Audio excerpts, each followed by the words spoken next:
Ngayon nyo kailangang magpakatatag ni Zack. Lagi niyong tatandaan, nandito lang kami ng tiyo Manolo nyo. Salamat po, Tia Elisa. Kung wala po kayo, hindi ko alam kung ano ang gagawin ko. Hanggang ngayon, parang ang hirap pa rin natanggapin na wala na ang Itay. Ang saya pa naming nagkukwentuhang tatlo nung isang gabi. Tapos ngayon, wala na siya. Traidor talaga ang sakit sa puso eh. Ang dami pa naman nating plano pagkatapos ng graduation ni Zack.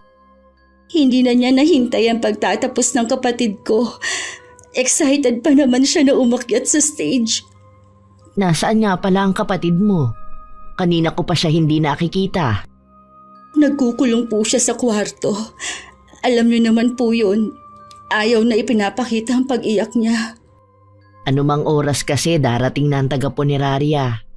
Kailangan nandito kayo kapag dumating na ang ama ninyo. Tatawagin ko na lang po siya mamaya. Hayaan na lang po muna natin siyang magluksang mag-isa.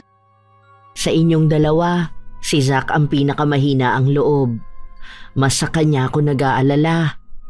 Sana naman hindi maapektuhan ang kanyang pag-aaral. Hindi po yun. Alam naman niya na yun ang pangarap ng Itay namin. Saka po, 3 buwan na lang po magtatapos siya. Oo nga. Sa totoo lang, ang swerte sa inyo ni Kuya. Maliban sa mababait kayong mga bata, matatalino pa.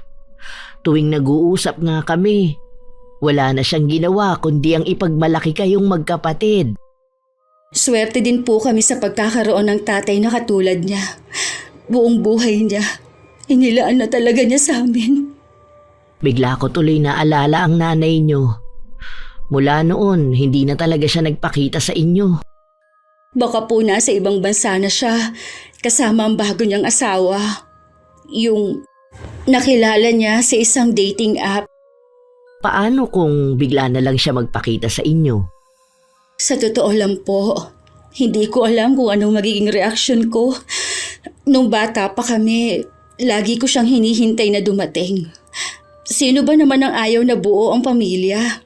Pero habang lumalaki, unti-unti ko na rin natatanggap na hindi na siya babalik. Pero kung ako lang, mas gusto ko na hindi na lang siya magpakita habang buhay. Kung ang dahilan lang naman niya magpapaalaga sa inyo.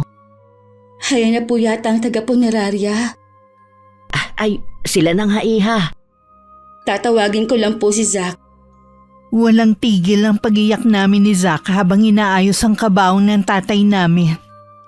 Si Tia Elisa na lang ang kumakausap sa mga tauhan ng punerarya. Nang matapos sila sa pag-aayos, hindi na kami umalis ng kapatid ko sa tabi ng kabaong ni Itay. Ate, paano na tayo ngayon? Mula ng Itay. Alam ko na mahirap ang bigla ang pagkamatay ng Itay. Hindi na rin magiging tulad ng dati ang lahat. Pero kailangan nating magpakatatag.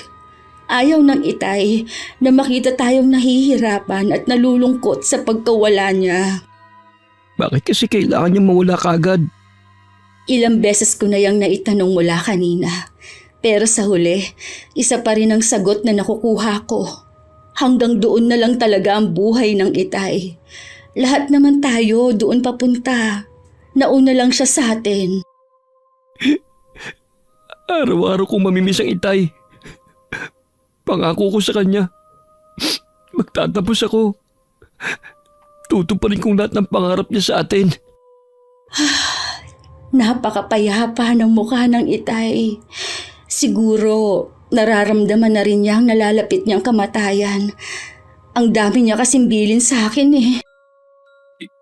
Isa pa sa napansin ko, malambing siya sa atin. Lagi rin siyang nasa may pintuan para abangan ang pag-uwi natin. Mabuti na lang nandyan sina Tia Elisa at Tio Manolo para tulungan tayo sa pag-aasikaso sa burol ng Itay. Hanggang ngayon kasi para akong lutang. Maraming dumarating para makiramay. Patuloy lang talaga kung gaano kabait si Itay. Dito ka muna sa tabi ng Itay. Tutulungan ko lang ang Tia Elisa sa pagharap sa mga tao.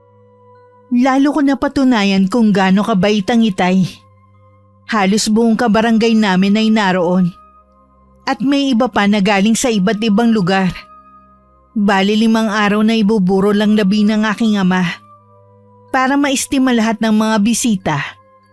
Kumuha pa kami ng 4 na makakatulong sa pagbibigay ng kape at biskwit sa mga nakikilamay. Sa huling gabi ng lamay, isang panauhin ng hindi namin inaasahan na darating. Tia Eliza, sino po yung babae na yon? Yung mestiza na maraming alahas sa katawan. Ang ganda naman niya. Hindi mo ba siya nakikilala? Sa bagay, mga bata pa kayo noon ni Zack. Parang nakita ko nga po siya pero hindi ko lang matandaan kung saan. Kaibigan po ba siya ng Itay? Higit pa sa kaibigan, Iha. Siya ang nanay ninyo, si Ingrid. Siya? Ang nanay namin? Sigurado po ba kayo? Oo naman. Ang kapal naman ng mukha niya na magpakita pa rito. Kung ako sa'yo, hindi ko hahayaan na makalapit siya sa harap ng kabaong ng ama ninyo. Hindi po talaga. Ngayon, nananariwa lahat ang mga ginawa sa amin noon. Kung paano ang pagmamakaawa ng Itay noon na huwag niya kami iwan para sumama sa afam niya. Hindi ko makakalimutan ang lahat ng hirap namin noon. Halos araw-araw, lasing ang Itay dahil sa kanya.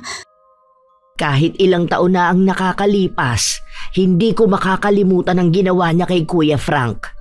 Bumabangon muli ang galit sa puso ko. Kung gusto lang naman niya na makiramay, hindi na kailangan pang magtagal siya dito.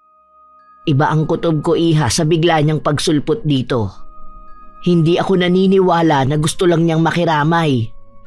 Wala sa itsura niya ang nalulungkot sa pagkamatay ng ama ninyo. Hindi ko po alam kung kaya ko siyang harapin. Biglang nangatog ang tuhod ko.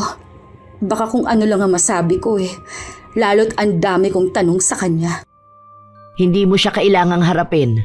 Ako ang bahalang kumausap sa kanya. Nakatingin po siya sa atin. Nakikilala niya kaya ako?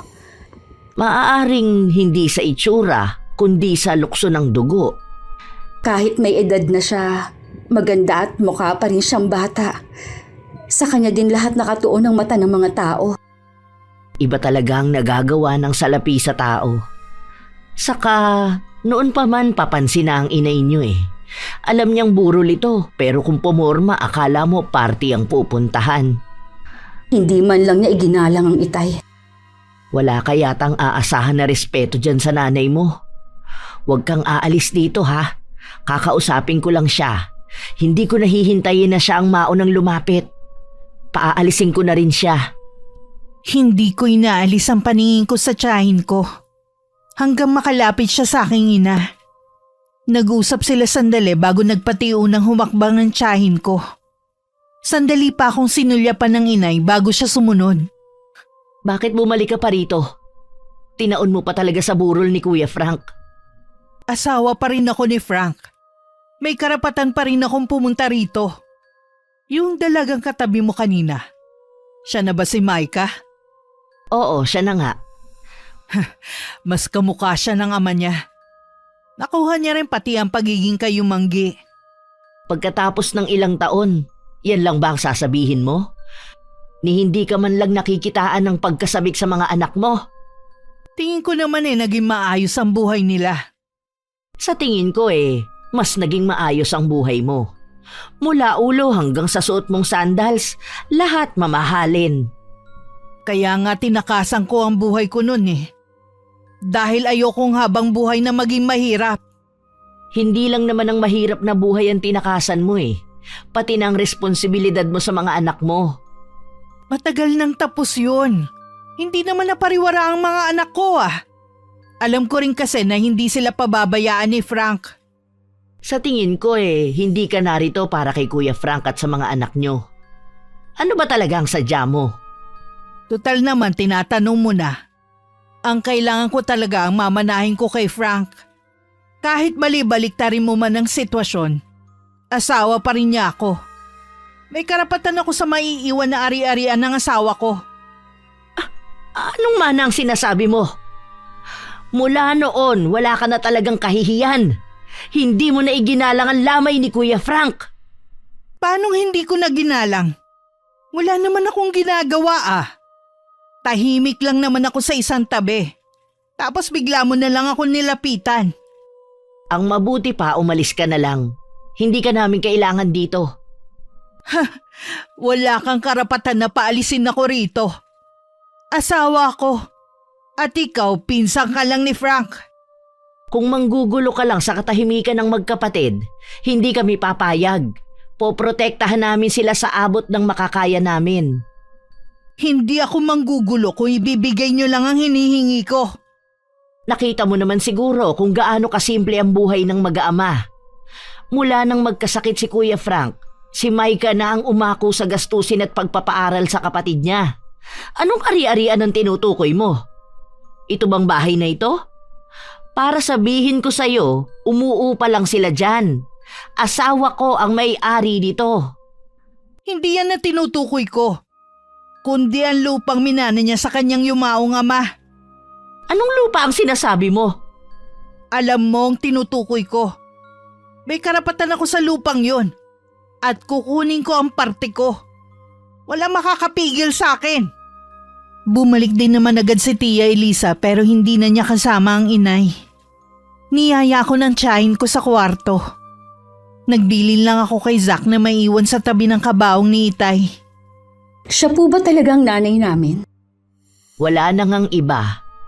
Hindi man lang niya kami nilapitan ng kapatid ko para kausapin. Nahihiya siguro siyang lapitan kayo. Ilang taon ba naman bago siya magpakita? Sigurado naman na babalik pa siya. Ano daw po ba ang kailangan niya? Dahil sa lupang minana ng iyong ama. Yun po palang rason ng pagbabalik niya. Dahil sa lupang yon. Nagtataka naman ako kung paano yun nalaman ng nanay niyo. Ang lakas talaga ng radar ng babaeng yun basta pera. Nagbilin nga po pala ang Itay na kapag mawala siya, ibenta na namin ang lupang minana niya kay Lolo. Gusto niya po kasing pakinabangan na namin. Dati nga napag-usapan namin ng tungkol sa lupa na yon. Sabi ko, bakit ka ako hindi pa ibenta para pakinabangan niya? Ang sagot niya, mas gusto raw niyang kayong magkapatid ang makinabang. Puro na lang kami ang iniisip ng Itay. May pagkakataon siyang maging masaya ulit noon pero alang-alang sa amin ni Zack, hindi na rin siya naghanap ng makakasama. Kahit kayo lang namang tatlo, naging masaya pa rin naman ang Itay ninyo. Sayang nga lang po, hindi na niya inabot ang pagtatapos ni Zack. Isa po yun sa nagpapabigat sa aming magkapatid. Makikita pa rin naman niya ang pagtatapos ng kapatid mo. Sigurado ako, masaya na ang Itay niyo kung saan man siya naroroon. Mabalik po tayo kay Inay. Ano pong gagawin ko? Nanay mo pa rin siya. Irespeto niyo pa rin sa kabila ng mga ginawa niya. Pero ang tanggapin muli siya sa mga buhay ninyo, huwag mo nang payagan. Hindi na po talaga. Nasanay na rin kami na wala siya. Paano po kung ipilit niya ang karapatan niya sa lupa ng Itay? Kung nabubuhay ang Itay ninyo, ito rin ang sasabihin niya. Sa inyo lang ang lupang yon. Walang karapatan ng nanay ninyo. Kaya gusto ng ama ninyo na maibenta ang lupa na yon para maranasan ninyo ang maginhawang buhay kapag nawala na siya. Saka ko na nga lang po iisipin ang tungkol sa bagay na yan. Ilalaan ko po muna ang oras ko kay Itay hanggang sa mailibing siya. Tama yan. Hayaan mong maghintay ang ina ninyo kung kailan nyo siya mahaharap. Tara na po sa labas. Siguradong dadagsa ang mga makikilamay ngayong gabi. Kinabukasan hindi namin inaasahan na marami ang sasama sa libing ng aming ama. Patunay lang kung gaano siya kabait. Matapos maihatid ang Itay sa huling hantungan, sina Tia Elisa at Tio Manolo na lang ang nagpasalamat sa mga sumama. Nasa tabi pa rin kasi kami ng puntod ng aming ama at walang tigil sa pag-iyak. Parang ang ayaw naming umalis kung hindi nga lang umaambon na. Pagdating sa bahay, sinalubong kami ng matinding kalungkutan. Ngayon ko mas nararamdaman ng sobrang lungkot kesa nung nakaburol pang Itay. Hindi na magiging madali ang pagising natin tuwing umaga. Wala na kasing maghahanda ng kape at almusal natin. Wala na rin mag-aabang sa labas ng bahay sa pag-uwi natin. Wala na rin ang mangungulit ng tawag kapag na-late tayo sa pag-uwi. Ang dami na palang magbabago sa bahay na ito. Ngayon wala na si Itay. Kailangan pa rin nating magpatuloy sa buhay. Yun pa rin ang gusto ng Itay sa atin. Gagawin ko pa rin ang dati ko nang ginagawa. Ayoko namang mag-alala pa sa atin si Itay kung nasaan man siya. Oo nga pala, may kailangan ako sabihin sa'yo. Kung tungkol sa pagbabalik ni Inay, wala akong pakialam sa kanya. Hindi na natin siya kailangan ngayong malalaki na tayo. Siya kasi ang may kailangan sa atin. Bakit? Magpapaalaga na ba siya sa atin? Mukha pa naman siyang malakas ah. Hindi yun ang dahilan. Kaya siya bumalik dahil ang habol niya ang lupang minana ng Itay. Ang kapal naman niya. Iniwan niya ang Itay at sumama sa ibang lalaki. At inabandon niya tayo nung maliliit pa tayo. Tapos ngayon, babalik siya dalang sa lupa ni Itay. Hindi ko nga alam kung paano niya nalaman ng tungkol doon. Ibig sabihin lang nun, meron pa rin siya mga mata dito sa atin. Yun siguro nagsabi sa kanya. Kung buhay pa ang Itay, hindi rin siya papayag na makakuha ng parte ang Inay. Kaya malakas ang loob niya dahil wala ng Itay natin. Basta huwag kang papayag ate. Hindi siya pwedeng makinabang sa iniwan sa atin. Eh yun din ang sabi ni Tia Eliza. Sana lang huwag niya tayong guluhin. Tingin ko kasi sa nanay natin, eskandalosa at hindi marunong mahiya. Nasabi ko yon dahil hindi man lang siya nahiya na pumunta pa sa burol ng Itay. Kapag ginulo niya tayo, pwede naman natin siyang ireklamo sa barangay. Pakikiusapan ko na lang siya. Huwag nating kalilimutan. Nanay pa rin natin siya kahit ano pa ang ginawa niya. Tsaka ayoko ng eskandalo. Oo ate, hindi naman ako magsasalita ng masama sa harapan niya. Ipakita natin sa kanya kung paano tayo pinalaki ng Itay kahit wala siya sa tabi natin. May mga gabi pa rin na iniiyakan ko ang pagkawala ng Itay. Ganon din ang kapatid ko. May mga umaga na tahimik lang kami dahil lagi namin naaalala ang Itay. Yun lang kasi ang mga sandali na madalas kami magkakasabay kumain. 1 linggo na rin ang nakalipas nang muling magpakita ang Inay. Kahit kabado, pinilit ko pa rin na maging kalmado sa harapan niya. Nakakailang din ang pakiramdam na mag-ina kami pero para kaming estranghero sa isa't isa. Nandun nga pala ako sa sementeryo nung libing ng tatay niyo. Hindi na nga lang ako lumapit pa. Bakit po kayo nagpunta dito? Alam mo, una sa lahat gusto ko kayong makita ng kapatid mo. Nasa na nga pala si Zach? May pasok po siya ngayon. Oo nga pala. Ilang buwan na lang gagraduate na siya. Sayang no, hindi na nahintay ng ama niyo.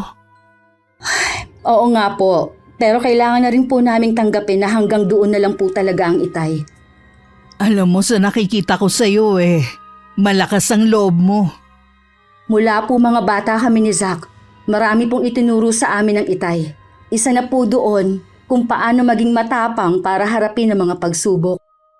Mabuti na rin na hindi kayo tumulad sa ama ninyo na hindi nakatapos. Kaya nagtsatsaga lang sa pamamasada ng tricycle. Dahil po sa pamamasada, napakain at napag-aral niya po kami ni Zach. Kahit po mahirap lang kami, masaya at kontento kami sa buhay na kayang ibigay ni Itay.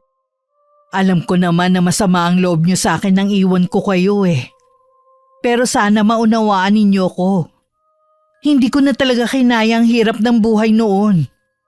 Kung magsalita po kayo, akala nyo, hindi kayo nanggaling sa mahirap na pamilya para hindi kayanin ang buhay sa piling namin. Yun na nga Tapos mahirap pa rin na magiging pamilya ko. Sana po, hindi na lang kayo nagpakasal kay Itay. Umpisa pa lang, alam na ninyong mahirap siya Hindi yung kung kailan kayo nagsasama na, sa kanya siya iiwan. Akala ko kasi mabibigay niya ang buhay na pinapangarap ko noon. Natupad naman na po ang pangarap ninyong buhay Kaya bakit pa kayo nagbalik? Nabanggit na siguro ni Tia Elisa niyo ang sadya ko. Kung tungkol po sa lupa na minanan ng Itay kay Lolo, huwag na po kayong umasa. Sa amin lang yun iniwan ng Itay. Wala kayong karapatan doon. Huwag ka namang swapang iha. Asawa pa rin ako ng ama ninyo. Ako ang mas unang may karapatan doon kesa sa inyo ng mga anak. Kayo po ang swapang. Pagkatapos ng 20 taon, saka lang po kayo magpapakita para ipilit ang karapatan ninyo sa lupa ng Itay? Kahit ano pang sabihin mo, kasal kami ng tatay mo. Kukunin ko kung anong nararapat para sa akin. Kaya kung ako sa'yo, makipagtulungan ka na lang sa akin. Hindi po ako makikipagtulungan sa inyo. Wala po kayong aasahan sa akin. Alam mo, Iha, kahit noon pa nakukuha ko na ang gusto ko. Kaya huwag ka na magbatigas pa. Sa nakikita ko po sa inyo, maganda na ang buhay ninyo ngayon. Mayaman na kayo. Bakit kailangan niyo pang pag-interesan ng lupa ng Itay? Ang akin lang naman kinukuha ko ang para sa akin. Wala naman siguro masama doon. Wala po kayong makukuha sa amin. Ito rin ang sasabihin ng Itay kung sakaling buhay pa siya. Kakausapin ko na lang siguro ang abogado ko tungkol sa bagay na to. Kayo pong bahala. Pasensya na po hindi naman sa ipinagtatabuyan ko kayo. Marami pa kasi akong kailangang gawin. Nang makaalis ang inay, agad kong pinuntahan si Tia Elisa na kararating lang din sa bahay nila. Ikinuwento ko sa kanya ang pagpunta ng inay. Sayang, hindi kami nagkita. Di sana napagtulungan natin siya. Si Chang talaga. Parang gagawin niyo naman yun. Nakakainis kasi ang dahilan kung bakit siya bumalik Nagawa ko naman po siyang harapin kanina. Habang kausap ko nga siya, nai-imagine ko na baka bigla na lang niya akong yakapin. Pero hanggang makaalis siya, hindi po nangyari Wala man lang akong nakitang pananabik sa kanya. Aminin mo man o hindi, alam ko na nasasabi ka rin sa pagmamahal ng isang ina. Kahit puno kayo ng pagmamahal sa tatay ninyo at pag-aaruga ko, iba pa rin kasi ang isang ina. Wala talaga siya ni katiting na pagmamahal sa amin. Pera lang ang mahalaga sa kanya. Kahit ano pa ang maging desisyon yung magkapatid, nandito lang kami ng tiyong nyo. Salamat po. Alam ko pong lagi kayong nariyan. Ano kaya ang naging buhay ng nanay mo mula nang iwan kayo, no? Hindi ko rin po inusisa nung magpunta siya. Tsaka kita naman po sa ayos niya na buhay mayaman na siya. Ang ibig ko bang sabihin kung nagkaanak ba siya sa lalaking sinamahan niya, kung buhay pa ba yung lalaki na yon at kung saan siya nakatira. Sa totoo lang po, takot akong malaman kung may kapatid ba ako sa kanya. Sigurado po kasi na mas mahal niya yun kesa sa amin. Mabuti pa siya, nakaranas ng pagmamahal at pag-aaruga sa nanay namin. Sana pala hindi ko na binanggit pa. Dumagdag patuloy sa samaan ng loob mo. Okay lang po. Mapag-uusapan naman po yan sa mga susunod na araw Sa susunod na bumalik ulit ang nanay mo, tawagin mo ako ha, para dalawa tayong haharap sa kanya. Dahil abala ko sa trabaho at ang kapatid ko naman sa pag-aaral, ipinaubaya ko na lang kina Tia Elisa ang pagbebenta sa lupang pamana kay Itay. Nang araw na yun, paalis na sana siya para makipagkita sa taong titingin. Nang makita niya ang inay na nasa tapat na ng pintuan namin. Wala ang magkapatid. Gagabihin na ang mga yun sa pag-uwi. Ano ba ang kailangan mo? Ano pa bang dahilan ko para bumalik sa lugar na to ha? Ang tigas din ng mukha mo, ano? Siguro nasa talampakan na ang hiya mo. Ano? Hindi ka pa rin nagbabago. Tumanda ka na lang, salitang kanto pa rin ang alam mo. Ano? Wala namang masama. Hindi katulad mo, yumaman lang, nakalimutan na ang pinanggalingan. Mukhang paalis ka. Nakapangalis ka kasi Nagmamadali nga ako. Kung wala ka nang sasabihin, mauuna na ako sa'yo. Saan ang lakad mo? May kakausapin lang akong tao. Yung bibili ba ng lupa? Wala ka nang pakialam kung sino man ang kakausapin ko. Kung tungkol sa lupa ng asawa ko, may karapatan akong malaman. Sinong asawa? Yung iniwan mo para sa AFAM? Hinaan mo nga ang boses mo. O bakit? Nahihiya kang marinig ng mga kapitbahay na maungkat muli ang nakaraan mo. Gusto mo naman ito Nananahimik na kasi ang magkapatid. Bigla ka nalang sumulpot dito para ipilit ang karapatan mo kuno. Hindi ka ba talaga titigil ha? Ikaw ang tumigil sa panggugulo mo. Mahiya ka naman. Mapera ka na nga eh. Gusto mo pang agawan ng mana ang mga anak mo? Pinaglalaban ko lang ang karapatan ko. Anong masama doon? Anong karapatan? Nawala na yon mula nang iwan mo ang pamilya mo at sumama ka sa ibang lalaki. Kahit ano pa ang sabihin mo, kukunin ko pa rin kung anong akin. Sinwerte ka lang na makasungkit ng AFAM pero hindi ka suswertehin na makuha ang mana ng mga anak mo. Kaya umalis ka na! Ano ba? Huwag mo nga akong maitulak-tulak ng madumi mong kamay. Ah, ganon. Pwes, ipagtutulakan pa kita hanggang umalis ka. Oo na, aalis na ako. Pero babalik pa rin ako dito. Hindi mo ako mapipigilan. Nakarating naman sa akin ang nangyari. Imbis na nagdadalamhati pa rin ako sa pagkamatay ng itay namin, natatabunan na yun ng pag-aalala sa pwedeng gawin ng inay. Hindi ko na napigilan pa ang sarili ko kanina. Kaya naman naitulak ko na siya. Ibigay na lang kaya natin ang hinihingi niya. Sa tingin mo kaya magugustuhan niyo ng ama mo? Mag-isip ka nga, Maika. Hindi nga po siguro, pero tingin ko po kasi hindi titigil ang inay sa panggugulo sa atin. Alam niyo naman po na hindi kami sanay sa gulo. Kilala ko ang nanay mo. Kahit makuha pa niya ang gusto niya, hindi pa rin niya kayo titigilan. Sarili lang niya ang minamahal niya. Hanggat meron siyang nakikita na pwedeng pakinabangan sa inyo, hindi niya kayo patatahimikin. Kakausap po ako ng abogado para malaman kung anong dapat gawin. Mabuti pa nga, Iha. Akala yata ng nanay mo porke mayaman na siya, pwede na niyang makuha ang lahat ng gusto niya sa isang pitik ng daliri lang. Sana hindi na lang siya nagpakita ulit. Kung sakit lang pala ng ulo ang dala niya. Ihanda niyo lang ang mga kalooban ninyo. Sigurado na marami pang gagawin ng nanay niyo na pwedeng ikasama ng loob ninyo ni Zach. Meron pa po bang masasakit sa ginawa niyang pag-iwan sa amin noon? Oo nga, tuwing naaalala ko ang gabing yon. Hanggang ngayon nasasaktan pa rin ako para sa inyo. May mga babae talaga na handang iwan ng pamilya para sa ibang lalaki. Baka nga po si inay ang leader nila eh. Baka nga. Natutuwa naman ako kahit papano Naghagawa mo pang magbiro. Alam kong nagdadalamhati ka pa rin sa pagkawala ng tatay niyo. Habang buhay na po kami magdadalamhati ni Zach. Pero sabi ko nga, kailangan pa rin namin magpatuloy sa buhay. Tama yan, Iha. At isa pa, sa'yo huhugot ng lakas ng loob ang kapatid mo. Kaya nga po, lagi kong ipinapakita kay Zach na matapang ako. Kahit minsan po nangihina din ako. Maiba nga pala ako. Kanina kasi, naikwento ko sa tiyuhin niyo ang nangyari. Nag-aalala siya sa inyo. Baka daw gusto niyong lumipat sa bahay namin. Tatanungin ko po si Zach. Napansin ko po kasi nitong mga huling araw lagi siyang tulala. Kahit po kasi saan namin ipaling ang mga mata namin, puro alaala ng itay ang nakikita namin. Alam mo naman sa inyong magkapatid siya ang malapit sa tatay niyo.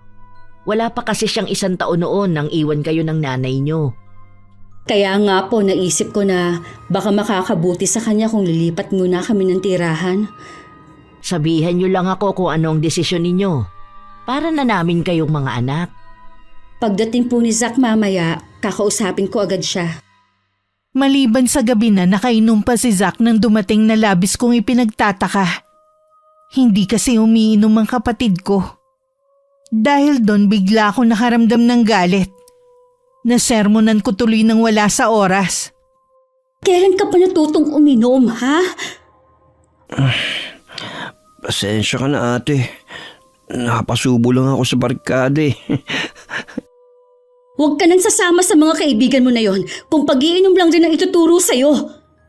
Ate naman, bakit ka naman ganyan? Minsan lang ako uminom, galit ka na kagad. Hindi ka nga umiinom kaya nagtataka ako. May problema ka ba na hindi mo sinasabi sa akin, ha? Wala akong problema. Hindi ako naniniwala. Nararamdaman ko na meron kang tinatago. Gusto ko lang makalimot. Makalimot saan? Kung tungkol sa pagkamatay ng Itay, napag-usapan na natin yan, di ba? Magiging matatag tayo para sa kanya. Unti-unti ko na rin naman natatanggap ang pagkawala ng Itay eh. Pero hindi yung pagbabalik ng inay natin. Apektado rin ako sa pagbabalik niya. Lalo't hindi maganda ang intensyon niya. Mangako ka ate, hindi mo siya bibigyan ng parte ng lupang pamana sa atin ng Itay. Wala siyang karapatan doon. Pagkatapos ang ginawa niyang pag-iwan sa atin. Huwag ka mag-alala. Ni piso, wala siyang makukuha sa atin. Kaya alisin mo na yung pag-aalala mo. Salamat ate. Sorry kung uminom ako at naglasing pa. Gusto ko lang kasi makalimot eh. Huwag mo nang uulitin ang pag-inom mo ng alak. Hindi yan mabuti sa kalusugan mo. At kung may problema ka, maliit man o malaki, nandito lang ako para makinig. Pangako ate, hindi na ito mauulit pa. Mabuti naman, nagkalinawan na tayo. Kumain ka na ba? Hindi pa ate. Hindi pa rin ako kumakain dahil hinihintay nga kita. Ipagtitimpla rin kita ng kape para mawala yung kalasingan mo. Tutulungan natin sa paghahain. Wag na. Maupo ka na lang dyan. Baka mahilo ka pa eh. Meron din pala akong sasabihin sa'yo. Ano yun ate? Kinausap ako ni Tia Eliza kanina. Baka daw gusto nating lumipat sa bahay nila. Iiwan natin ang bahay na ito? Hindi naman talaga ating to eh. Tsaka, tingin ko, hindi tayo makakausad kung lagi na lang nating maaalala ang Itay sa bahay na to. Ikaw ate, kung anong desisyon mo. Magulo pa kasi ang utak ko ngayon eh. Ikaw na munang bala magdesisyon kung anong makakabuti sa atin. Naisip ko rin kasi, baka lagi tayong pupuntahan ng inay dito. Paano kung ikaw lang ang madatnan niya? Mabuti yung kasama natin si Tia Eliza. Ayoko siya makita hanggat maaari. Matagal ko nang tanggap na wala tayong nanay. Unti-untiin na natin ang pag-aayos ng gamit. Tamang-tama, bukas wala akong pasok sa trabaho. Ganon din ikaw. Tulungan mo na lang ako bukas, ha? Pagkatapos na lang siguro ng 40 days tayo lumipat. Oo naman. Yun talaga ang plano ko. Sige na, kumain na tayo para makapagpahinga ka na. Kinabukasan maaga ako nagising. Nang mga oras na yun tulog pa si Zach nang silipin ko sa kwarto niya. Habang nag-aayos ako ng mga gamit sa sala lumabas ang kwarto ang kapatid ko. Pareho pa kami nagulat nang dumating naman ang inay. At tuloy-tuloy lang siyang pumasok. Mukhang abala kayo ngayon ah. Hindi sana istorbo ang pagdating ko. Hello Zach. Gwapo ka. Yun nga lang ang payat mo. Ang totoo po niyan, marami kaming gagawin ng kapatid ko ngayong araw. Ganun ba? Hindi naman ako magtatagal eh. Gusto ko lang naman malaman ang desisyon nyo tungkol sa kailangan ko. Mawalang galang na po sa inyo. Pero sa tingin ko, hindi na dapat kayo nagpakita sa amin. Pagkatapos ng maraming taon. Kung ang lupa lang naman ng Itay ang kailangan nyo, wala po kayong karapatan dun. Nag-aaral ka pero hindi mo yata alam ang karapatan ko bilang asawa ng tatay nyo. Sa pagkakaalam ko po, matagal nang walang asawang Itay. Iniwan mo siya para sa ibang lalaki, di ba? Hindi nyo kasi alam ang dahilan kung bakit ko iniwan ang Itay nyo. Alam po namin, nagsawa na kayo sa buhay mahirap. Alam ko na galit kayo sa akin at ayaw nyo akong makita. Kapag nakuha ko na ang kailangan ko, hindi na ako magpapakita pa sa inyo. Ang kapal naman po talaga ng mukha nyo. Bastos kang bata ka! Hindi ba kayo naturuan ng tatay nyo na magandang asal? Nag-aaral ka pa naman. Tinuruan po kami ng tatay namin kung paano rumespeto sa kapwa. Pero mahirap pong ibigay yun sa inyo. Alam mo, magkasing edad lang kayo ng stepson ko. Pero siya mabait at magalang. Mahal niya ako, tinuring na parang tunay na ina. Hindi katulad mong bastos. Wala po kayong karapatang pagsalitaan ng ganyan ng kapatid ko. Hindi niyo rin kami kailangang kumpara sa stepson ninyo. Igagalang ka pa kaya niya? Oras na malaman niyang iniwan mong sarili mong pamilya para sa pera? Hindi mangyayari yan. Dahil imposible na mayroong magsabi sa kanya ng nakaraan ko. Huwag kayo masyadong kumpiyansa. Ang karma, hindi niyo masasabi kung kailan tatama. Akala ko naman maganda talaga ang pagpapalaki sa inyo ng tatay nyo. Lalo't nakapag-aral kayo.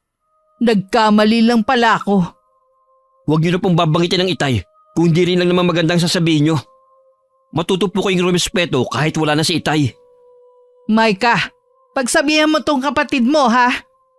Kahit ano pang nagawa ko, nanay nyo pa rin ako. Sa akin pa rin kayo lumabas.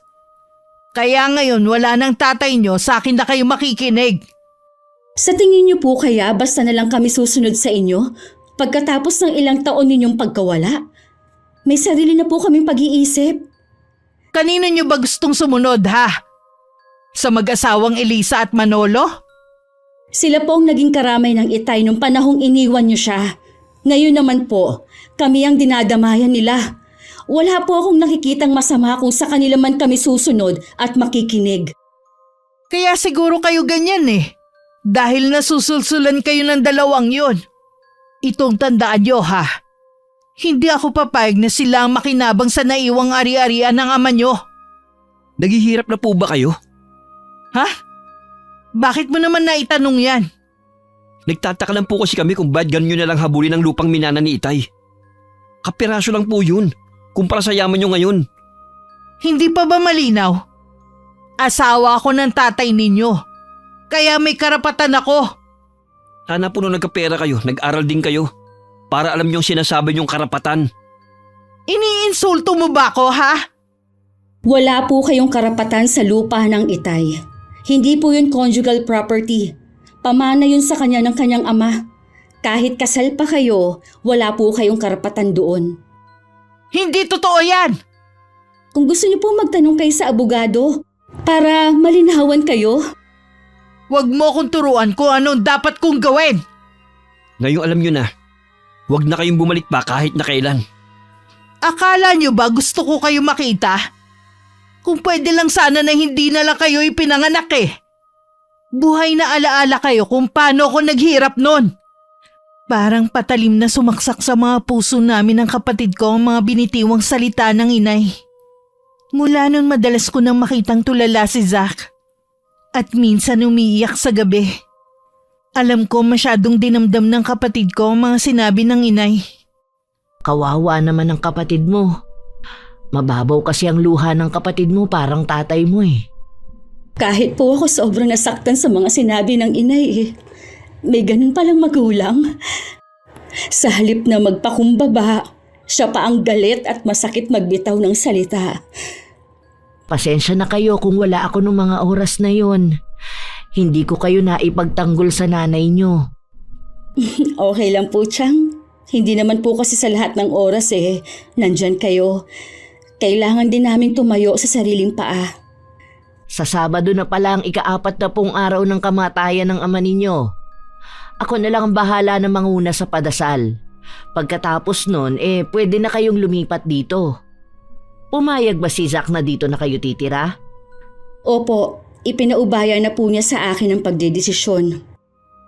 Ay, mabuti naman. Akala ko kasi tututol siya eh. Hindi ko pa po pala nababanggit sa inyo. Umuwi po siyang lasing nung isang gabi. Nasermonan ko nga po eh. Ano ka mo? Kailan pa natutong uminom ang batang yon? Siguro po na-impluwensyahan ng barkada. Saka po, gusto raw niyang makalimot kahit sandali. Tama lang pala na dumito kayo. Mababantayan ko pa ang kapatid mo. Hindi ko maiwasan mag-alala eh. Oo nga po, hindi ko naman siya pwedeng bantayan dahil may trabaho ako. Intindihin mo na lang ang trabaho mo at ako na ang bahala sa kapatid mo. Nasaan nga pala si Zach ngayon? Nagpaalam pong maglalaro ng basketball. Dito na lang pala kayo kumain ha. Magdadala daw ng ulam ang tsumanolo mo eh. Bago ang araw ng paglipat namin, muling dumating ang inay. Naabutan niya akong inililigpit ng ilang gamit sa sala. Sa makalawa kasi may ibang uupa na doon. Nang makita ko siya, hindi ko mapigilan na sumama ang timpla. Ano na naman po ang ginagawa niyo dito? Masanay ka nang lagi ako nakikita, Iha. Bakit wala nang gamit dito? Huwag mong sabihing ibinenta nyo na. Inilipat na po namin. May iba na po kasing uupa sa bahay na ito. Saan kayo titira? Lilipat na po kami kina Tia Eliza. Sabi na nga ba kung akala nyo na hindi ko kayo mapupuntahan doon, nagkakamali ka. Hindi po kami lilipat para iwasan kayo. Wala pong anak si Tia Eliza. Sila na lang ang pamilya namin ni Zach kaya gusto nila na magkakasama na kami. Gusto lang naman niya kayong ilayo sa akin Yun ang dahilan ng mag-asawang yun. Sulsul sila kahit nun pa. Kahit ano pa po ang dahilan nila, wala pong kaso sa amin. Mahal namin sila na parang mga magulang. Sa tingin mo, maiinsulto ko sa sinabi mo? Alam ko pong hindi. Dahil hindi nyo naman kami tinuring na mga anak kahit noon pa Sarili nyo lang po ang minahal ninyo. Sige na, pag-usapan na natin ang tungkol sa lupa. Nagtanong na po ba kayo sa abogado ninyo? Hindi na kailangan, basta ibigay nyo na sa akin ang parte ko, tapos. Kung ako sa inyo, tumigil na kayo sa pagpunta dito. Wala po kayo mapapala kundi pag-aaksaya lang ng oras. Hindi ako papayag. Kakasuhan ko kayo. Mga walang modong anak. Gawin niyo po. Nagsasawa na rin ako sa mga masasakit ninyong sinasabi sana nga po, hindi na lang namin kayo naging ina. Nagkukunwari ka pang mabait. Pero lumabas na rin ang tunay mong ugali. Manang-mana ka sa tatay mo. Opo, nagmana kami ng kapatid ko sa tatay namin. Mabuti na lang, wala kaming nakuhang ugali sa inyo. Maldita ka! Subukan ninyo, nasaktan ako. Baka nakakalimutan ninyo kung nasaan kayo. Marami akong pwedeng ikaso sa inyo. May araw din kayong magkapatid sa akin. Lalo ka na! Galit na umalis ang inay. Ako naman parang nauupos na kandila na napaupo na lang. Humahangos naman na dumating si Tia Elisa. Nakita kong galing dito ang nanay mo. Mukhang galit na galit. May nangyari ba? Matindi po ang pagtatalo namin. Sumusobra na po kasi siya kaya nasagot ko na po siya. Kailan ba matatapos ang problema natin sa babaeng yun? Kung inaakala po niya na makukuha niya ang gusto niya, nagkakamali siya. Hindi niya ako pwedeng sindakin na lang. Tama, maging matigas ka sa kanya. Natiis nga niya kayo ng ilang taon Chang, meron na po bang bibili ng lupa? Oo, kausap na siya ng tsumanolo mo. Konting panahon na lang ang paghihintay nyo. Huwag po kayo mag-alala. Bibigyan ko po kayo ng Tiyo Manolo. Naku Iha, hindi namin kailangan yun. Sa inyo yun. Tama lang na kayo ang makinabang. Marami na po kayong sakripisyo sa amin. Tanggapin niyo na po ang ibibigay ko. Saka na natin yan pag-usapan. Ang mabuti pa tulungan na kita sa pagliligpit ng mga gamit nyo. Nakahinga naman ako ng maluwag na mga sumunod na araw hindi na ulit pumunta ang inay. Dahil sa kaabalahan ko sa trabaho, hindi ko napapansin ang kakaibang kinikilos ni Zach. Wala rin kaming kamalay-malay na nakipagkita sa kanya ang inay.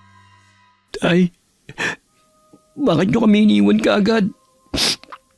Sabi ko babawi pa ako sa inyo Ang daya nyo naman. Miss ko na po kayo. Malapit ka talaga sa tatay mo, no? Kahit mahigit 2 buwan na siyang wala iniiyakan mo pa rin. Anong ginagawa nyo rito? Mula sa eskwelahan nyo, sinundan kita papunta dito sa sementeryo. Bakit kailangan nyo akong sundan? Masama ba? Gusto ko lang naman malaman ang mga ginagawa mo. Tigilan yung pagsunod-sunod sa akin. Wala po kayong mapapala sa akin. Ate ko magpapasya tungkol sa lupa. Kung hindi dahil sa pagsunod ko sa'yo, hindi ko sana malalaman ng sekreto mo. Anong ibig niyo sabihin? Sa tingin mo kaya matutuwa ang itay mo? Kapag nalaman niya nalulung ka pala sa ipinagbabawal na gamot? Hindi totoo yan. Parang pinalalabas mo na gumagawa ako ng kwento ah. Kaya minabuti kong kuhanan na lang kayo ng video. Ito, panoorin mo. Matibay na ebidensya yan. Hindi. Buray mo yan. Hindi dapat kumalat yan. Isang bulan lang gagraduate na ako. Baka makarating yan sa eskwelahan namin. Ah, ganun ba? Pasensya ka na iho pero kausap ko na ang isa sa mga professor mo kanina. At pinakita ko na to. Bahala na siya kung anong parusa ang gagawin sa'yo. Anong ginawa mo? Hindi mo ba alam na pwedeng hindi ako makagraduate? Sinira mong buhay ko! Ganti ko yan dahil sa pagmamatigas nyo ng ate mo. Sarili nyong ina pinagdadamutan nyo. Anong klase kayong mga anak? Ang sama mo! Masama na kung masama. Wala akong pakialam kung yan ang tingin nyo sa akin. Kahit hindi nyo ibigay ang parte ko sa lupa ng ama nyo, at least nakaganti na ako sa inyo. Ang pangarap namin, Itay. Sinira mo. Bakit? Tumigil ka nga sa pag-atungal mo dyan. Baka mamaya bumangon ng mga patay sa sementeryo na to. Wala kang kasing sama. Hindi ka sana patahimikin ang konsyensya mo habang buhay. Matutupad sana ang pangarap mo kung nakinig lang kayo sa akin. Hindi nyo ako kaya. Tatay nyo nga, hindi ako kinaya eh. Kayo pang mga anak ko. Halos sumalik na sa lupa ang mukha ng kapatid ko sa tindi ng paghagulgol niya. Ang inay naman nakangiti pang naglakad palayo sa lugar na yun. Gaya ng inaasahan, hindi pinalampas ng eskwelahan ng nangyari. Kahit anong pagmamakaawa ni Zack at ng mga kaibigan, hindi sila pinayagan na makagraduate. Anong ginagawa mo, Iha? Tumitingin po ako sa online ng pwedeng iregalo kay Zack sa graduation niya. Naghahanap na nga rin ako ng ireregalo namin ng Chumanolo mo eh. Ipagluluto ko rin siya ng mga paborito niya. Huwag na po kayo mag-abalang magluto. Plano ko po kasi na kumain na lang sa labas sa araw na yon para hindi na po kayo mapagod. Mas okay nga siguro nakakain na lang tayo sa labas. Matagal-tagal na rin naman nung huling lumabas tayo ng itay nyo. Nasaan nga po pala si Zack? Maagang umalis kanina eh. Sa university daw siya pupunta. Eh baka may practice. Malamang po, bagong cellphone na lang ireregalo ko sa kanya. Naku, siguradong matutuwa ang kapatid mo. Hindi naman kasi siya pala hingi sa inyo eh. Nakita ko nga na luma na ang cellphone niya at may basag na. Napakabait naman po ni Zack kahit nung bata pa. Hindi siya maluho kahit kaya ko namang ibigay. Mahina nga lang ang loob. Nitong mga huling araw nga laging malalim ang iniisip niya. Nang tanungin ko naman kung may problema, wala naman daw at iniisip lang ang graduation nga. Hindi lang po siguro siya makapaniwala na magtatapos na siya. Oo nga. Maiba nga pala ako. Hindi na yata nagpakita ulit ang nanay niyo. Baka po natauhan na rin. Wala naman po talaga siyang habol dahil pamana ang lupa na yon kay Itay. Siguro po may nakausap na siyang abogado. Ang yabang kasi niya eh. Sana nga wag na siya magpakita. Baka mamaya kasi nagpapalamig lang yun. Ipagdasal po natin na sana tuluyan na siyang manahimik. Oo nga, magtitirik pa ako para ipagdasal siya. Sana lang tablan siya. Si Tia Eliza talaga. Isang linggo na lang graduation na ng kapatid ko. Handa na rin ang mga regalo namin sa kanya. Minsan pag uwi ko, nadatnan ko siyang nakatingin sa damit na isusuot niya. Excited ka na, no? Oo, ate. Itong damit na ito, kami pa ni tatay ang bumili. Tapos, bilang araw na lang inatake pa siya. Ay, alam ko, namimiss mo na siya. Ganon din naman ako eh. Sigurado, masaya siyang nakatingin sa'yo. Sa wakas, pakakaakyat ka na rin sa stage. Ate! Binata ka na, pero iyakin ka pa rin. Sorry ate. Bakit ka nagsasorry? Basta ate. Sorry talaga. Tandaan mo, mahal na mahal kita. Mahal na mahal din kita. Ate, gusto mo ba ng ice cream? Libre ko. Lagi lang kasi ikaw ang nanlilibre sa akin mula nung bata pa tayo. Hayaan mo naman na ako manlibre sa'yo. Aba, gusto ko yan. Tara na kung ganon. Isama natin si Tia Eliza. Masaya kaming tatlo noon na nasa tapat ng tindahan habang kumakain ng ice cream. Wala kaming kamalay-malay sa trahedyang nagbabantang mangyari. Hapon habang naghihintay ng masasakyan, biglang tumawag ang tiyahin ko na umiiyak. Nanlamig ang buong katawan ko. At parang gusto nang bumigay ng mga tuhod ko habang nakikinig sa kabilang linya. Sa nanlalabong paningin, pinara ko ang taxi at nagpahatid sa ospital. Ano pong nangyari kay Zach? Ano ang inom niya? Nagtaka na kasi ako kung bakit ang tagal niya sa loob ng banyo. Kumakatok ako pero hindi siya sumasagot. Bigla akong kinabahan kaya pinuwersa na ng tsumalolo mo ang pinto. Nakita nga namin, bumubula at umuusok na ang bibig niya. Ininom ni Zach yung galon ng muriatic acid. Hindi! Bakit, Zach? Bukas ng graduation mo. Nasaan na po ang kapatid ko? Ha? Gusto ko siya makita. Maika! Ginawa lahat ng doktor para mabuhay si Zach. Maniwala ka. Sinubukan nila siyang iligtas.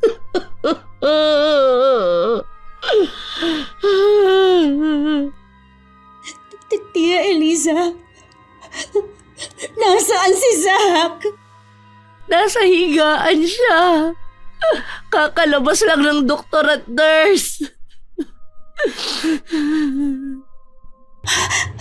Zach? Nandito na si ate. Bakit? Bakit nakataklob siya ng kumot? Tanggalin niyo! Baka hindi siya makahinga eh. Maika. Maika. Wala na si Zach. Hindi totoo yan. Marami kaming planong dalawa. Hindi niya magagawang iwan ako mag-isa. Hindi makasarili ang kapatid ko. Zach!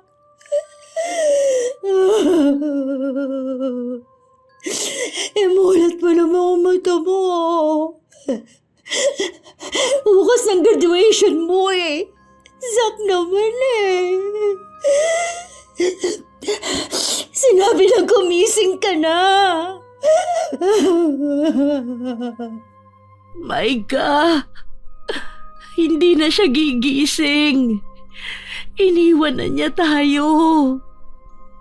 Hindi to totoo. Zach, gising. Huwag mo akong iwan. Nung mga oras na yun, parang gusto ko na rin sumama kay Zach. Hindi ko na kasi alam kung paano mabubuhay nang wala sila ng itay. Hanggang maiuwi ang labi ng kapatid ko, walang tigil ako sa pag-iyak. Maraming tanong sa isip ko na hanggang ng mga sandaling yun, naghahanap pa rin ng kasagutan. Maika, alam ko na hindi ito ang tamang oras pero kailangan mo na kasing malaman. May kinalaman po ba kay Zach? Oo.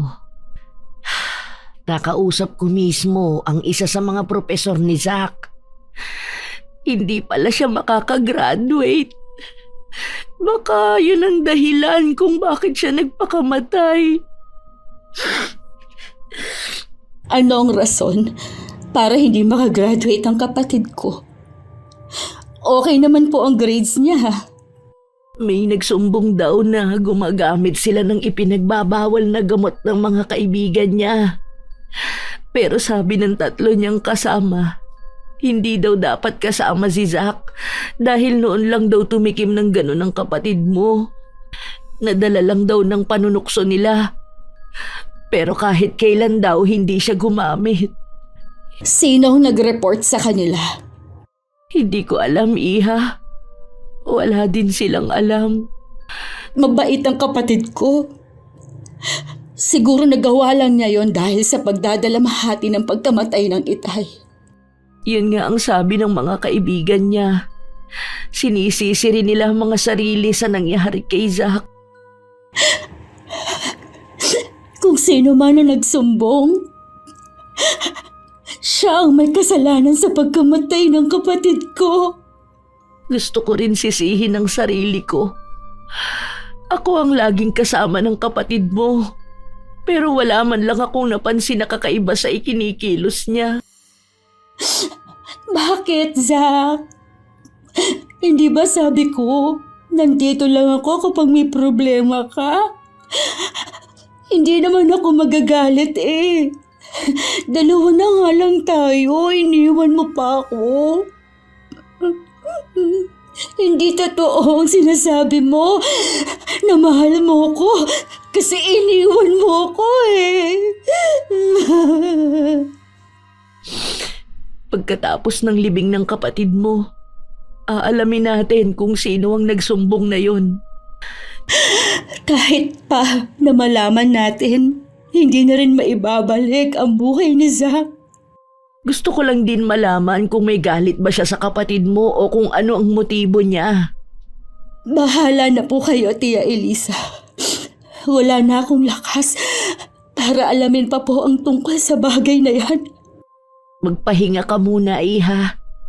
Ilang gabi ka ng puyat. Baka kung mapano ka. Mabuti na rin siguro na sumunod na rin ako sa kanila. Wala na ring halaga ang buhay ko. Huwag mong sabihin yan. Sige na, ihahatid na kita sa kwarto mo. Ang tsumanolo mo na lang ang bahala rito. Wala akong nagawa nang akayin na ako ng tiyahin ko papunta sa kwarto. Doon ko lang napagtanto na wala na nga akong lakas. Paglapat pa lang ng likod ko sa higaan, parang gusto nang pumikit ng mga mata ko. Iniwan lang ako ng tiyahin ko nang tulog na ako. Pagbalik niya, namataan niya ang papalapit kong ina. Totoo bang si Zack ang pinaglalamayan? Oo, siya nga. Wala na ang anak mo. Anong ikinamatay niya? May sakit ba siya? Nagpakamatay siya. Ano? Pero bakit? Hindi kasi siya kasama sa mga nagtapos. Masyado niyang dinamdam yun. Sa totoo lang, mahina talaga ang loob ng batang yun eh. Hindi ko alam na ganun pala siya. Kasalanan nito ng taong yun. Kung hindi sana siya nagsumbong, hindi sana maiisip ni Zack ang magpakamatay. Sino bang tinutukoy mo? Ang nagsumbong sa anak mo na gumagamit ng droga. Hindi ko siya mapapatawad sa ginawa niya. Dahil sa kanya, hindi na namin kasama si Zack. Pwede ko bang lapitan si Zack? Oo naman. Anak mo pa rin siya. Hindi ko ipagkakait sa'yo na makita at makasama ang bunso mo. Eh bakit nakatakip ang kabaong niya? Paano ba siya nagpakamatay? Uminom siya ng muriatic acid. Matindi ang naging pinsala niya kaya minabuti namin na nakasara na lang ang kabaong niya. Matindi pala ang pinagdaanan niya. Si Maika nga pala. Pinagpahinga ko muna sa kwarto niya. Ilang araw na kasi siyang walang tulog. Hindi rin gano'n nakakakain. Kawawa naman siya. Makikiusap sana ako sa'yo. Kung maaari, palipasin mo muna ang pagdadalamhati ni Maika. Huwag mo muna siyang guluhin tungkol sa lupa. Oo naman. Hindi naman ako ganun kasama. Tsaka, anak ko ang pinaglalamayan. Salamat sa'yo. Kung okay lang gusto ko sanang araw-araw na nandito. Walang problema. Gabi na nang magising ako. Agad ako lumabas ng kwarto at lumapit sa kabaong ng kapatid ko. Nakita ko nandun ang inay. Umiiyak siya habang nakatingin sa nakasaradong kabaong. Ano ang ginagawa niyo dito? Maika, sana wag mo akong paalisin. Gusto ko rin makasama ang kapatid mo kahit sa huling sandali. Huwag po kayong mag-alala. Hindi ko po kayo paaalisin. Kumain ka muna. Ako na lang muna ang bahalang magbantay. Sabi kasi ng Tia Elisa mo hindi ka raw kumakain. Sino po ba makakakain sa ganitong sitwasyon? Mag-isa na lang ako. Iniwan na nila ako. Nandito pa naman ako, anak. Hindi ka nag-iisa. Okay na po akong kasama sina Tia Elisa at Tio Manolo. Sila naman talaga ang tunay na nagmamalasakit sa akin Alam kong malaki ang naging kasalanan ko sa inyo ng kapatid mo. Marami akong masasakit na salitang binitiwan. Sana mapatawad mo ko. Ayoko po munang pag-usapan ng bagay na yan. Pasensya ka na. Nasaan po pala sina Tia Elisa? Hindi ko sila nakikita. Inaasikaso nila ang mga tao. Nandyan lang sila. Nag-iikot na may dalang kape at biskuit. Hindi na ako muling nagsalita pa. Itinuon ko na lang ang atensyon ko sa kapatid ko. Walang tigil ko siyang kinakausap habang tumutulo ang mga luha ko. Dumating ang araw ng paghahatid sa huling hantungan ni Zach. Kung hindi pa ako hinawakan at nilayo sa kabaong, halos ayoko pang bumitiw. Nagpupumiglas din ako. Hanggang mahimatay ako dahil sa matinding paghihinagpis. Nandito ka lang pala sa kwarto ni Zach. Kanina pa kasi kita hinahanap Ano po ba ang kailangan nyo? Kasi ilang araw nang pabalik-balik ang inay mo. Ayaw mo naman siyang harapin. Kung tungkol na naman sa lupa. Ilinaw niya na hindi yun ang rason ng pagpunta niya. Gusto ka lang daw niyang damayan. Hindi ko po siya kailangan. Kung sa inaakala niya dahil sa gagawin niya ay mapapalapit ako sa kanya, nagkakamali po siya. Mas lalong ayoko po siya makasama. Naiintindihan ko ang nararamdaman mo. Gusto mo rin siyang sisihin sa nangyari sa kapatid mo, pero wala naman siyang kasalanan Hindi ko po maipaliwanag pero lalo pong bumigat ang pakiramdam ko sa kanya. Saka po, lagi pong laman ng panaginip ko si Zach. Pinapaiwas niya ako sa nanay namin. Ganun ba? O sige, ako na lang ang bahalang kumausap sa kanya kapag bumalik. Salamat po sa pangunawa. Kagabi ka pa walang kain. Mabuti pa, sabayan mo ako sa pagkain. Wala po akong gana. Gusto ko lang po dito sa kwarto ni Zach. Pilitin mong kumain kahit konti. Sige na, hindi ako lalabas kung hindi ka sasama. Sige na nga po. Ay salamat naman, napilit na rin kitang kumain. Hindi matutuwa ang itay at kapatid mo kung makikita nilang pinababayaan mo ang sarili mo. Mula nang mamatay ang kapatid ko, hindi na ako pumasok sa trabaho. Mas gusto ko lang magkulong sa kwarto ng kapatid ko. Kinabukasan dumating muli ang inay. Hinayaan naman ng tiyahin ko na masilip niya ako. Sa tingin ko wala na sa tamang katinoan si Maika. Nagdadalamhati pa ang anak mo dahil sa magkasunod na pagkawala ng itay at kapatid niya. Yun nga ang dahilan kung bakit para na siyang nawawala sa sariling katinoan. Imbis na ikaw ang umunawa sa pinagdadaanan ng anak mo, ikaw pa talaga ang humuhusga sa kanya. Hindi ko siya hinuhusgahan Sinasabi ko lang ang nakikita ko. Kita mo nga parang hindi niya tayo nakita kanina. Tulala lang siya habang yakap-yakap ang litrato ng kapatid. Hindi na rin siya pumapasok sa trabaho. Mabuti sana yun para malibang-libang siya. Kaysa nakakulong siya sa bahay na to. Kung sakali man na mawala nga sa katinoan si Maika, nandito lang ako para alalayan siya. Pati ba sa lupang pag-aari ni Frank ikaw ang namamahala? Hindi ako papayag, no? Ganyan na nga ang kalagayan ng anak mo eh. Yun pa rin talaga ang inaalala mo. Nag-aalala rin naman ako sa anak ko. Pero mas nag-aalala ka sa mana niya. Ang mabuti pa siguro isama ko na si Micah. Hindi ako papayag sa gusto mong mangyari. Akala mo siguro hindi ko nababasa ang nasa isip mo. Ipatingin natin si Micah.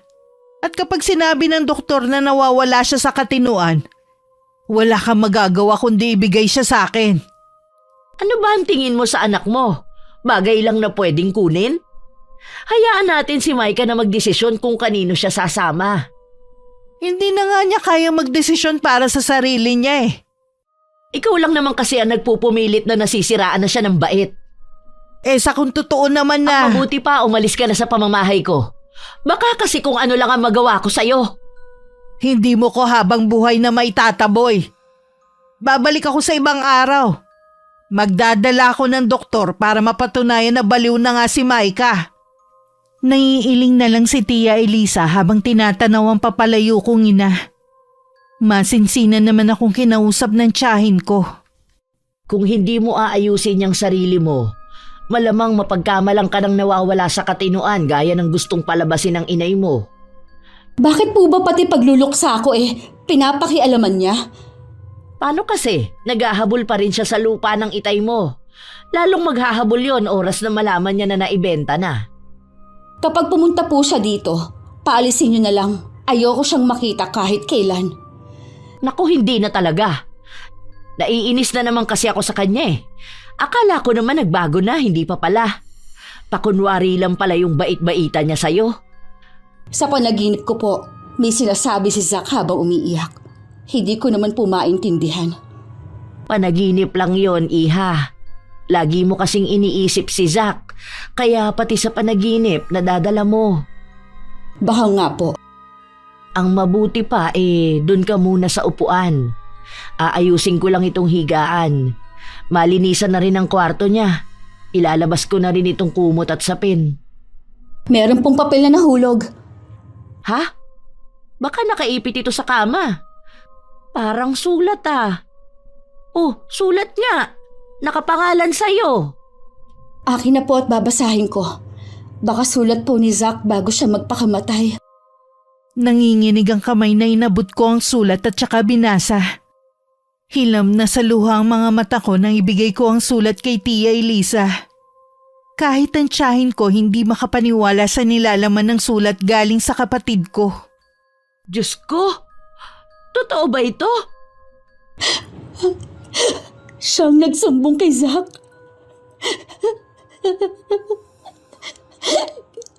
Ginawa niya yun para makaganti sa akin. Ang sama niya. Paano niya nagawa sa mismong anak niya yon? Ganun ba talaga siya kagahaman sa pera? Hindi pa ba siya kontento sa buhay na meron siya? Sinira niya ang pangarap ng kapatid ko. Hindi ko siya mapapatawad kahit kailan. Walang kapatawaran ang ginawa niya. Patawarin ako ng Diyos sa pwede kong gawin sa kanya. Iyon sigurong dahilan kung bakit laging nagpapakita sa akin sa panaginip ko si Zack. Gusto niya tayong balaan. Mabuti na lang at nakita natin ang sulat ng kapatid mo. Dahil kung hindi, wala tayong kamalay-malay na nanay niyo ang nagtulak sa kanya para magpakamatay. Pupuntahan ko siya at magtutuos kami. Saan mo naman siya pupuntahan? Hindi natin alam kung saan siya nakatira. Hintayin na lang natin kung kailan siya pupunta rito. Sana hindi na lang siya nagpakita sa amin. Sana buhay pa ang kapatid ko.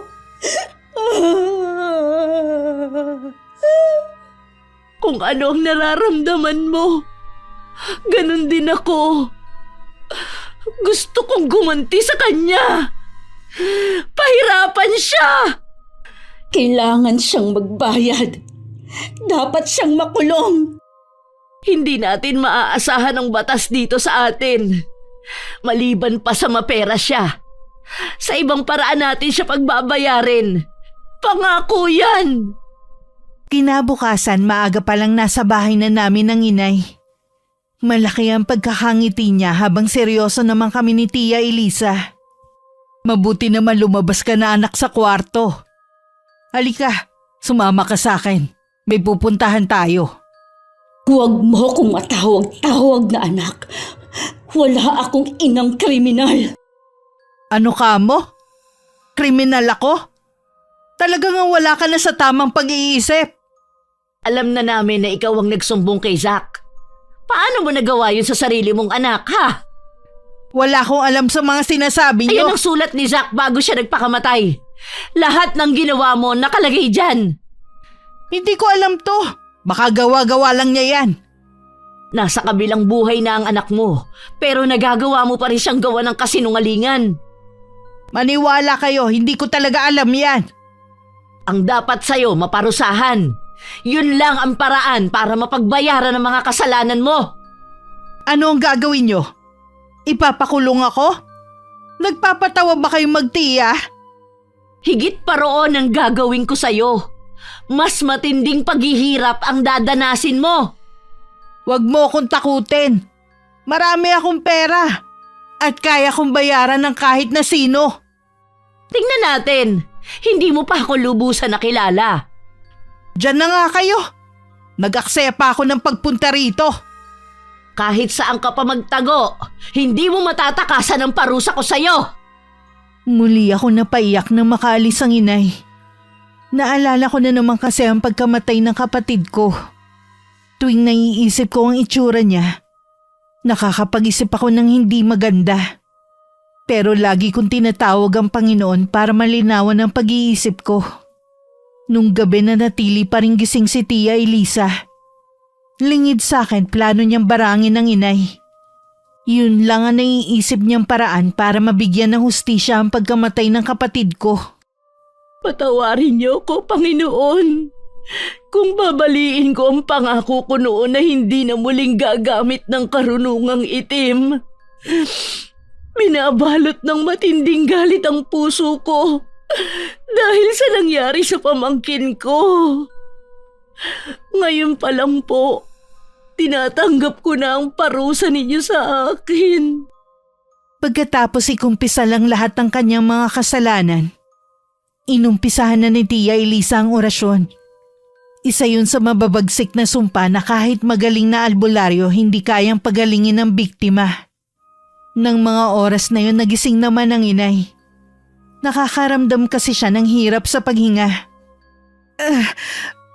Parang nasusunog ang bibig ko hanggang sa loob ng katawan ko. Ako lang mag-isa dito sa bahay. Bukas pa darating ang mga kasama ko. Bakit ganito ang nararamdaman ko? Aray! Nasusunog ang balat ko! Hindi! Naagnas ako! Kahit wala pa akong gana mag-almusal, sumabay pa rin ako sa mag-asawa. Halata kay Tia Elisa ang sigla sa umagang yun. Pagkaalis ni Tio Manolo, saka ako nag-usisa. Bakit mo parang maganda ang gising ninyo? Dahil sa wakas, nabigyan na natin ng hustisya ang nangyari sa kapatid mo. Hindi ko po kayo maintindihan. Hindi ko alam kung matutuwa ka sa ginawa ko. Pero hindi ako papayag na hindi magbayad ng mahalang taong dahilan ng pagpapakamatay ng kapatid mo. Ano po ang ginawa ninyo kay inay? Oras na lang ang itatagal ng buhay niya. Kung anong hirap ang dinanas ni Zack, ganon din ang pinaranas ko sa kanya. Binarang niyo po ang inay? Oo, binarang ko nga siya. Kahit ang pinakamagaling na albularyo, hindi siya kakayaning gamutin. Nangako kayo noon na hindi na ulit gagamit ng karunungang itim. Nakalimutan niyo na po ba? Oras na gamitin yung muli ang kaalaman sa barang. Manginingil lang isang buhay ang demonyong nagbigay sa inyo ng kaalaman na yan. Ayos lang sa akin yun. Ang importante sa akin, nabigyan ko ng hustisya ang kapatid mo. Mahal ko kayo pareho. Masakit sa akin ang nangyari sa kanya. Hindi ako patatahimikin kapag hindi ko na ipaghiganti ang kapatid mo. Paano po ako? Ha? Kapag may masamang nangyari sa inyo? Alam kong matapang ka. Kakayanin mo ang lahat ng pagsubok na darating sa iyo kahit wala na ako sa tabi mo. Tia Elisa, bakit ba kayo padalos-dalos magpasya? Pinag-isipan ko itong mabuti. Huwag ka nang umiyak. Oh, may kumakatok sa pinto. Hindi pa man ako nakakalapit sa may pinto, bumukas na yon. At pumasok ang isang babaeng parang nasunog ng kemikal ang buong katawan. Puno ng dugo ang katawan nito at tumutulo pa. Parang natunaw ang laman niya. Tulungan mo ako, Maika! Nay, anong nangyari? Hindi ko alam. Basta nagising na lang ako na ganito na nangyari sa akin. Pinalayas na ako ng asawa ko sa bahay namin. Pasensya na po, pero wala kaming maitutulong. Kailangan ko lang na mapagtataguan. May gustong pumatay sa akin. Sino po ang gustong pumatay sa inyo? Hindi sino, kundi ano. Ayun na naman sila. Naririnig ko na ang napakaraming insekto na humahabol sa akin. Tulungan niyo ako. Kinakain nila ang balat ko. Para sila mga kanibal. Nay! Wala ka nang magagawa pa, Maika. Titigilan lamang siya ng mga insekto na yan kapag hindi na siya humihinga. Tulungan niyo ako. Parang awa niyo na. Nagsisisi na ako sa mga nagawa kong kasalanan.